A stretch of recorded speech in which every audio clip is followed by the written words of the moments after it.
நம்ம 96க்கு அடுத்ததாக டைரக்டர் பிரேம்குமார் மெய்யழகன் அப்படின்ற ஒரு கதையை வச்சுருக்காரு.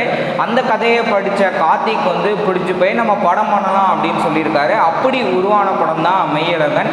கார்த்திக் கூடவே அரவிந்த் சாமி முக்கிய கதாபாத்திரத்தில் நடிச்சிருக்காரு. வாங்க வீடியோக்குள்ளே போகலாம். சொத்து பிரச்சனை காரணமாக கைவிட்டு போன அரவிந்த் சாமியோட வீடு குடும்பத்தோடு சேர்ந்து மெட்ராஸுக்கு போயிட்டாங்க. ரொம்ப வருஷத்துக்கு அப்புறம் அரவிந்த் சாமி மட்டும் தன்னுடைய தங்கச்சி கல்யாணத்துக்கு வராரு. அப்படி அங்கே வந்ததுக்கப்புறம் கார்த்தி பழக்கமானதுனால அரவிந்த் சாமிக்கும் கார்த்திக்கும் இருக்கக்கூடிய அந்த ஒரு உறவு எப்படி இருக்குது அப்படின்றதான் இந்த படத்துடைய என்டையர் ஸ்டோரி.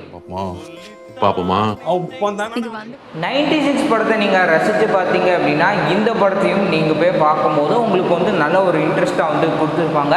அதில் வர மாதிரியே வந்து கார்த்தியும் அரவிந்த் சாமியும் வந்து 2 கேரக்டர் ட்ராவல் பண்ணுறாங்க. அதில் விஜய் சேதுபதியும் த்ரிஷா வந்து ட்ராவல் பண்ணியிருப்பாங்க. இந்த படத்துடைய ஃபர்ஸ்ட் ஹாஃபில் நம்ம பொதுவாக அந்த ரிலேட்டிவ்ஸ் ஃபங்க்ஷன் ஏதாவது போனோம் அப்படின்னா எப்படி நம்ம அந்த ஒரு ஃபங்க்ஷன் மூடில் வந்து ஜாலியாக பேசிகிட்டு இருப்போம். இன்னொரு பக்கம் ரொம்ப நாளைக்கு அப்புறம் பார்க்குறோம் அப்படின்னா அந்த ஒரு சென்டிமெண்ட் இருக்கும் இல்லையா, அதை வந்து இந்த படத்தில் நல்ல ஒரு எமோஷனல் கனெக்டோட நம்ம அந்த ஒரு ஃபங்க்ஷனுக்கு போனோம் அப்படின்னா எப்படி வந்து என்ஜாய் பண்ணுறோம் அப்படின்ற அளவுக்கு வந்து கொடுத்துருந்தாங்க. அதான் இங்கே பாருங்களேன், சிலப்பாங்க ரோஸ்ட்டு புடலங்காய் உசிலி. பாடலை பற்றி பார்க்கும்போது படத்துடைய முதல் பாடல் எடுத்திங்கன்னா அரவிந்த் சாமி இந்த தஞ்சாவூர் அப்படின்ற அந்த ஊரில் என்ன மாதிரிலாம் அவர் வந்து வாழ்ந்தார், அதில் இருக்கக்கூடிய சந்தோஷங்கள் கஷ்டங்கள் அப்படின்னு சொல்லி அந்த வரிகளில் கொடுத்துருப்பாங்க. அண்ட் படத்துடைய செகண்ட் ஹாஃபில் கமலோட குரலில் வந்து யாரோ இவன் யாரோ அப்படின்ற அந்த பாடல் விஷுவல் ஆகட்டும் லிரிக் ஆகட்டும் நல்ல ஒரு எமோஷனலாக வந்து கொடுத்துருப்பாங்க. ஒவ்வொரு பாடலுமே தனித்தனி எமோஷனலை கொடுக்குற மாதிரி வந்து கொடுத்துருந்தாங்க. கோவிந்த் தோசத்துடைய பேக்ரவுண்ட் வந்து ஒரு ப்ளசண்ட்டாக இந்த படத்துக்கு எப்படி ஒரு கதைக்கு தகுந்த மாதிரி இருக்கணுமோ அதுக்கேற்ற மாதிரி வந்து கொடுத்துருந்தாரு. அண்ட் படத்துடைய சினிமோட்டோகிராஃபி வந்து தஞ்சாவூர் அந்த கிராமத்து பகுதியெல்லாம் வந்து அழகாக வந்து காமிச்சிருந்தாரு.